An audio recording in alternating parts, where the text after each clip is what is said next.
Hey everyone, don't forget to follow us on Facebook, Instagram, and Twitter at 7 Lamb Podcasts. That's the number 7, LAMB Podcasts.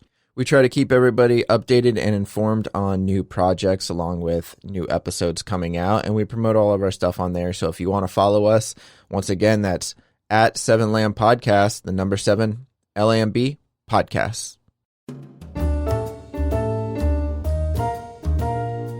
Seven Lamb Productions presents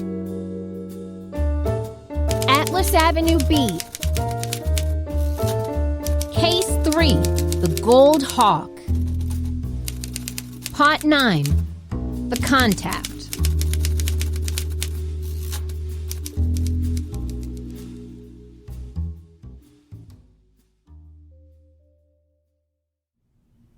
I awoke to the smell of hot coffee and manure.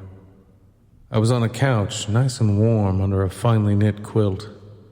I looked around to find myself in a large house with a mug of coffee on the table beside me. I heard some chatter in a far room, sat up and looked at my arm. It was wrapped. My head was pounding. I ran my fingers through my hair, not in a sexy shirtless model way, but more in a where's this not on my head way. I finally felt it. A large bump. Ugh. Oh my God, and all things holy and even unholy, Jimmy Jong, you're awake. Paul, what? Where am I? In my house. You collapsed in my yard. The police are outside investigating the burning wreckage. I guess I should be out there too since I'm a cop and all, but it's cold and there's hot cocoa in here. Although in your mug I put coffee because I don't want you drinking all my hot cocoa, Jimmy Jong. You live here? Well, I live here and sometimes at your place. I guess I should pick one to stay at, but I can't decide because I'm in love with both of you. What? Nothing. I stood up slowly. Easy there. You need to rest. I have to find Lauren. Who? She-Devil. Oh. You can go talk to your devil once you take some more medicine. Now, sit down. I sat back on the sofa. Bethany handed me a spoonful of something. This is medicine? It's my own concoction. She said the word cock inside of another word. Honey, that's how you pronounce the word. It's still funny. Paul, dear, make sure he stays and rests. I need to go. My family's waiting for me. When are you going to be back? When the time is right. I have to sort out this family business. They need me. But Christmas is soon, and I don't want you forgetting about my presents. Did you get my wish list? Yes, you threw it in my face when I was horseback riding the other day. Well, I just wanted to make sure you saw it.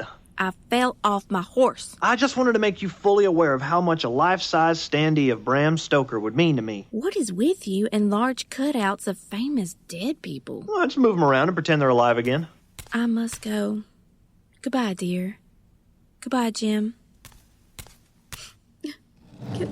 Get well. I saw her eyes begin to water as she quickly turned, grabbed a suitcase in the hall, and rushed out the door. What happened to her? Oh, usual stuff.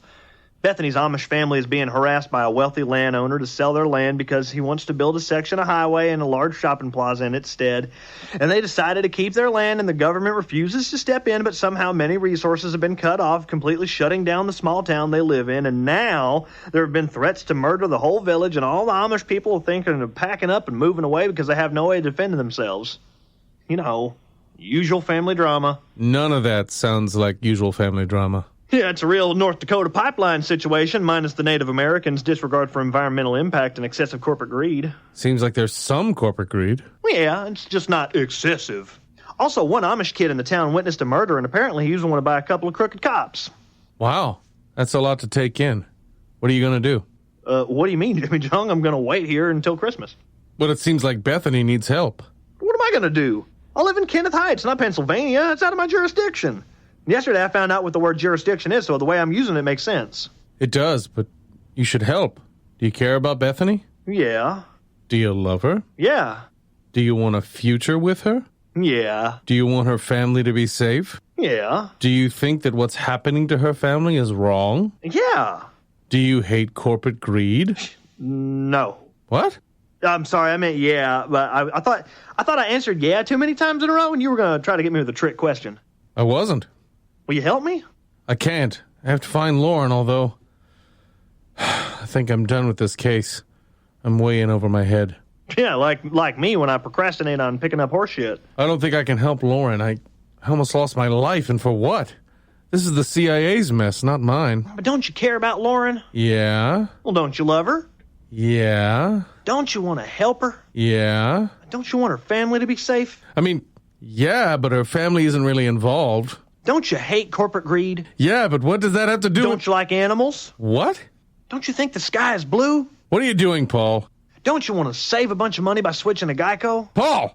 Sorry, I was trying to ask questions like you, but I ran out of good ones. Ugh, I'm gonna go. But Bethany says you need a rest. I can't. I was almost killed. Her contact in the CIA set me up. I have to find her, now.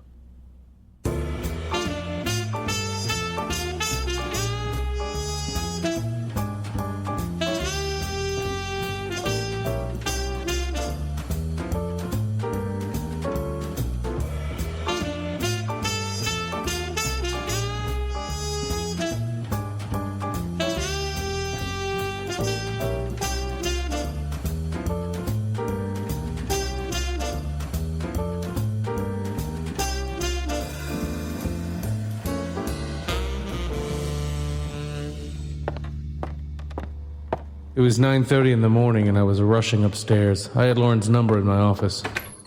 Mr. J, where the hell you been? Sorry, Edith. Been busy with this case. What happened to your arm? I cut it shaving. I know you're just making a joke, and in fact, you were doing something extremely badass. But that's okay if you don't want to tell me what really happened, Mr. J. I understand. Did Lauren call? No, but some guy named Simon did. What did Simon say? Simon says he's looking for you. Simon says he needs to find you. He says it's urgent. It's urgent? Gotcha, Mr. J. Simon didn't fucking say that. But he did say the first two things. Did he leave a number? He left 7 of them. A phone number? I didn't put a dash in the middle, but I'd assume so. I grabbed the post-it from Edith and went to my office. Hey, Mr. Locke, I finished scrubbing your floors. Why? Edith said you like clean floors. I mean, I do, but you didn't have to do that. I just want to be a good PI. Like you. I found Edith's lunch yesterday, so I think I'm ready for another case now. 1 second. I called Lauren's number, but didn't get anything. Then I called Simon, but again, no answer. Shit. Okay, Joey, I have a job for you. Really? That's great. I can do it. Lay it on me, big man. Can you not say things like that? Sorry, Mr. Locke. It's okay, Joey. Joey Everknuckle. Yes, I know who you are. Just listen carefully. I'm going to write down an address. When? Right now. Why? I'm getting to that. Sorry, Mr. Locke. Being inquisitive is just part of my personality. It's why I think I'd make a great PI.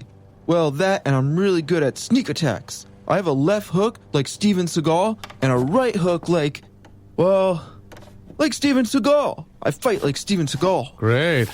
They used to call me Glimmer Man in high school. Okay. But in middle school, they just called me Gay Boy. What? And in elementary school, I was known as Poopy Pants. Joey. Joey Everknuckle. Focus. Let me tell you what I need you to do. You got it, dude. I'm going to write an address down. Right now? Yes, right now. I want you to go to this address. It's a sleazy motel. How sleazy? Sleazy. On a scale from heroin-induced coma to herped mouth blowjobs, where does it fall? What the hell kind of scale is that? A nauseatingly informative one? I just need you to go to this motel and this room and see if there's a man there named Simon. Or Byman. Either one. I don't give a fuck at this point. Do I need to use lethal force? No. Tell him I sent you. And what's my cover name? Joey Everknuckle. But that's my real name. I know. You don't need a cover. But then he'll know my real identity. Joey, I don't want to punch you in the face, but it's really getting hard to hold back. I understand that, Mr. Locke, but I want to warn you that I worked out this morning, and I know several variations of ancient Japanese fighting styles, including... Joey, just do this. Please, it's urgent. No, it's not. Simon didn't say. Ignore her. It is. You got it. I can do it. Joey ran out of the room. While he went to the motel, I would make a quick trip to the hotel Lauren was staying at. Hopefully she'd be there. Otherwise, I'd have to wait for her to call. Unless she was with the Wonder Twins. In that case, Joey could bring them all here. Mr. Locke! Mr. J! Mr. Locke! What is it? I walked out to see Simon standing by Edith's desk. Boy, I'm a good private investigator. First, eat a sandwich. Now this guy? What's next? Take a break, Joey. You got it. Honey Puss, I'm gonna make a run to the corner store to buy a couple protein bars and an apple. You want anything? Don't call me that. I have nails and a hammer with your tongue written all over them. Don't even joke about that. You know how much pointed objects on my soft tongue scare me. Good. Okay, I'll be back. Miss me. I won't. Simon, what are you doing here? I tried calling, Byman, he's dead. Byman? What? The hell happened? Where's Lauren? I thought she was with you. No, she left to help you two. Help us? We were set up. Her goddamn contact did this. Set me up, too. We need to find Lauren. She could be in trouble or something. Her contact will pay for my brother's funeral, because I don't have enough money for that shit. I was just about to go to the Benoit Hotel. If you need a place to stay, you can stay with me. Hell, a room just opened up, actually. No, that's where Lauren is supposedly staying with Donald. Oh, right. Let's go.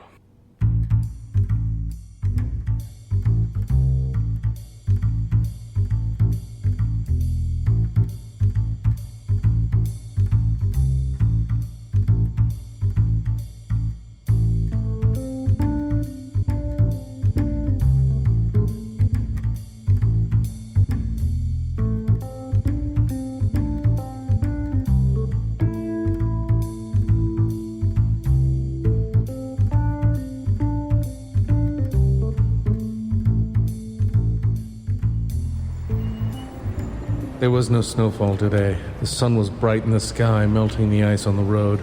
I really hoped Lauren was okay. See? Lauren. Now I had it.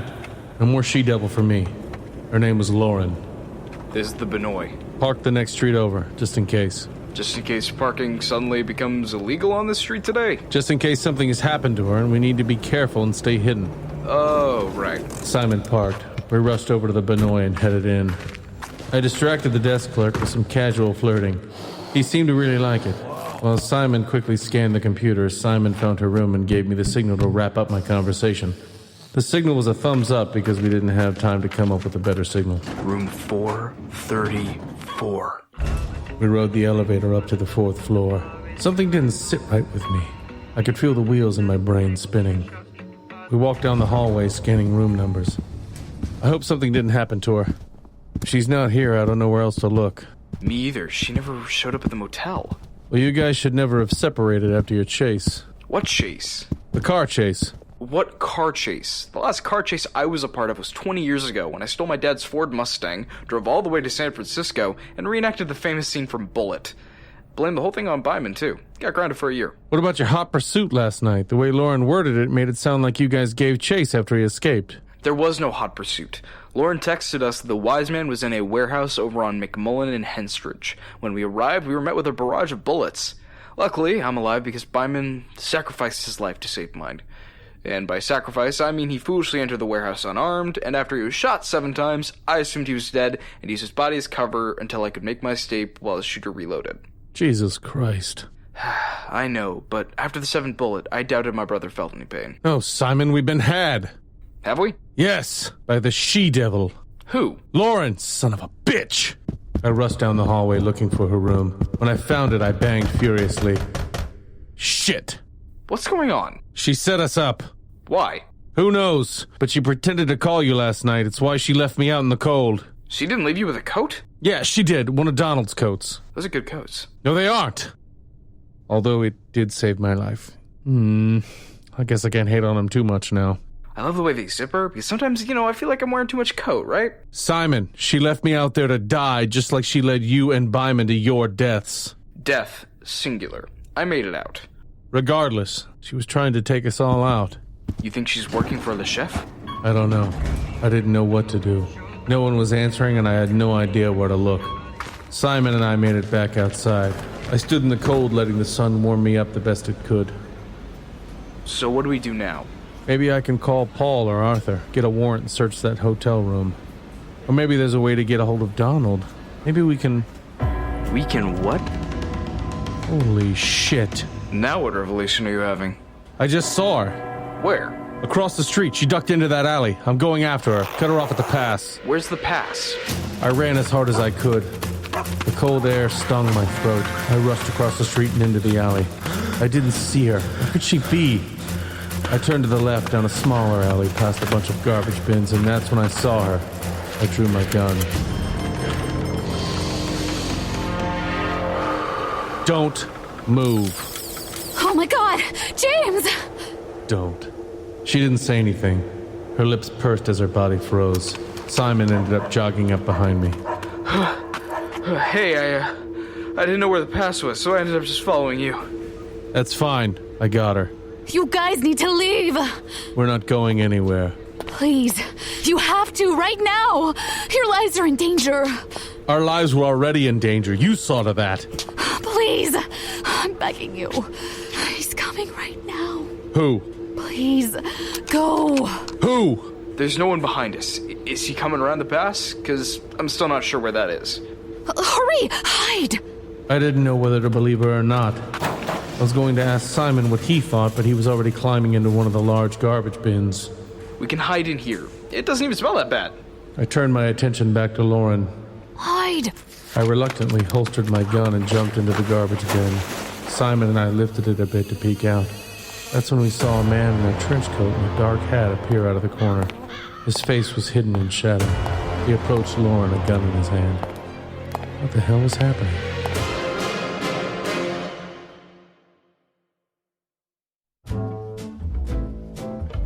Atlas Avenue Beat, written by Robert M. Lamb, edited by Issa Yazdazadeh, starring Jack Austin as Locke, Amy LeRae as Edith, James Sweezy as Paul, Brian Messick as Arthur, Robert M. Lamb as Joey, Corey Pettit as Lauren, Aidan Diamond as Simon, Kentendo as Byman, Mike Lenhart as Curator, Brett Wilkins as Donald, and Mallory Presley as Bethany. Co-starring Mitchell Beck, Evelyn, Seth York, Crystal Hall, James Brown, Cody Meadows, Louis Farrant, Caitlin Spring, Dennis Caldwell, Amber Simpson, Sean Sullivan, Hope Ennis, Melanie Kissel, and Luke Hurt. Music provided by Kevin MacLeod of Incompetech.com. If you enjoy this podcast, don't forget to rate and review. Also, check out www.7lamb.com for other podcasts such as this one. You can also follow us on Facebook at facebook.com/7lambpodcasts and on Twitter and Instagram at 7lambpodcasts.